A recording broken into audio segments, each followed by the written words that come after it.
रखेंगे जयराम?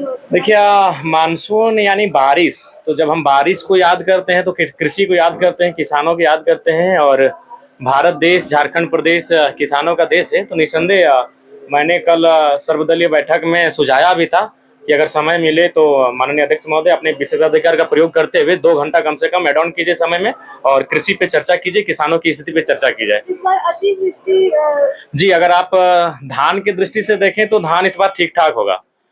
चूंकि धान के लिए इस बार हमें लगता है कि तमाम जो इससे पहले बाद खेत जिसे कहते हैं हम लोग, वो पड़ती रहता था, लेकिन इस बार जिस प्रकार बारिश हुई है, इस बार बहियार, कनारी या हीर के अलावा बाद में भी धान अच्छा होगा। लेकिन उसके बाद एक प्रभाव ये भी पड़ा है कि आपका मक्का तथा इत्यादि जो बाकी फसल होते हैं उनका नुकसान हुआ है। तो इस पर मैंने कल भी सुझाव दिया था माननीय अध्यक्ष महोदय थे, मुख्यमंत्री महोदय को, कि 2 घंटा कम से कम मानसून सत्र को कृषि सत्र का नाम दिया जाए और 2 घंटा किसानों पर विशेष चर्चा की जाए।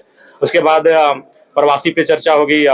विस्थापन आज बहुत बड़ा मुद्दा हो चुका है। रिम्स 2 के नाम पे आप देख रहे हैं रोज जो तनावपूर्ण माहौल तैयार हो रहा है इस राज्य में, तो उन सब चीजों पे चर्चा होना अति आवश्यक है।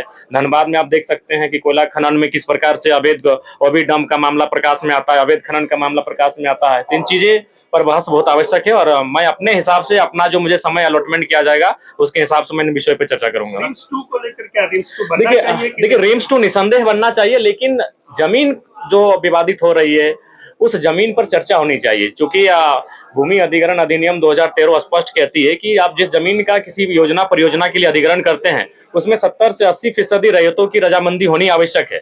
तो अगर रैयत रजामंदी करते हैं तो ठीक है, नहीं तो आप आसपास में बहुत सारी ऐसी जगह है जो सरकारी जमीनें हैं या फिर जीएम की ऐसी जमीनें हैं जो रैयतों का माने रैयतों के अधीन ना होकर सरकार के अधीन है, तो उन जमीनों पर आप चर्चा कर सकते हैं। उन जमीनों पर रिम्स 2 होना चाहिए, रिम्स 3 भी होना चाहिए। आज सबसे ज्यादा अगर बुरा स्थिति राज्य में किसी चीज का है तो स्वास्थ्य का है। क्योंकि हम लोग माननीय विधायक है तो हम लोग प्रतिदिन इन चीजों से गुजरते हैं। लोग हमारे पास आते हैं, विधायक जी मदद करिए, विधायक जी डॉक्टर को फोन कर दीजिए, विधायक जी कुछ फी माफ करवा दीजिए। ये प्रत्येक दिन कम से कम औसतन 5 से 10 समस्याएं आती हैं स्वास्थ्य संबंधी। तो निसंदेह रिम्स 2 रिम्स 3 तक होना चाहिए, लेकिन विवाद नहीं होना चाहिए। किधर रहेगा सदन के भीतर आपका? देखिए नहीं, हम तो जनता की आवाज बनकर आए हैं। जो जनता इन 3 महीनों में मैंने जिन चीजों को देखा सामने घटित हुई, जिन चीजों पे बात करनी चाहिए, मैं उन चीजों से सीधा बात रखूंगा। सबसे ज्यादा दुखी किस बात को लेकर हुए? विस्थापन।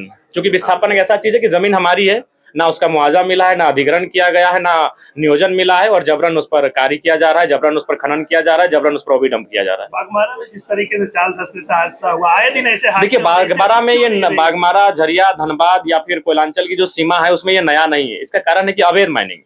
तो इसके लिए कहीं ना कहीं सरकार के जो खासम लोग हैं उनका संरक्षण प्राप्त है। आप एक जिले में जहां कई आईएएस आईपीएस हैं, अगर वहां इस प्रकार का कार्य होता है और उनके माने जानकारी में नहीं है, ये तो हो ही नहीं सकता है। तो हमें लगता है कि इस पर मानवता का भी ध्यान रखना चाहिए। हर चीज पूंजी और मुनाफा नहीं होता है। जिस प्रकार लोगों की जानें चली जा रही हैं और उस पर कार्रवाई तक नहीं होती है, ये बहुत ही दुर्भाग्यपूर्ण है। 7 तारीख से मुखिया लोग जनप्रतिनिधि विधानसभा को घेरने आ रहे हैं। पंचायत को पैसा ही नहीं दिया देता। नहीं, ये तो सच्चाई है। जैसे को वार्ड सदस्य का जो पोस्ट है वो तो मैंने निरर्थक है, नाम का ना काम का कुछ मतलब नहीं। वार्ड सदस्य का, पंचायत समिति का भी वही हाल है। मुखिया को तो तनी मनी योजना परियोजना मिल जाता है, लेकिन पंचायत समिति की स्थिति बदतर है, जिला परिषद की स्थिति बदतर है, और वार्ड सदस्य तो बेकार, इसका तो बेकार ही चुनाव कर रहे हैं। तो सच्चाई है ये, कोई जो हम लोग भी वहीं से आते हैं। तो निसंदेह उनकी जो मांगे हैं, उनका जो अधिकार क्षेत्र में आता है वो सरकार को देना चाहिए।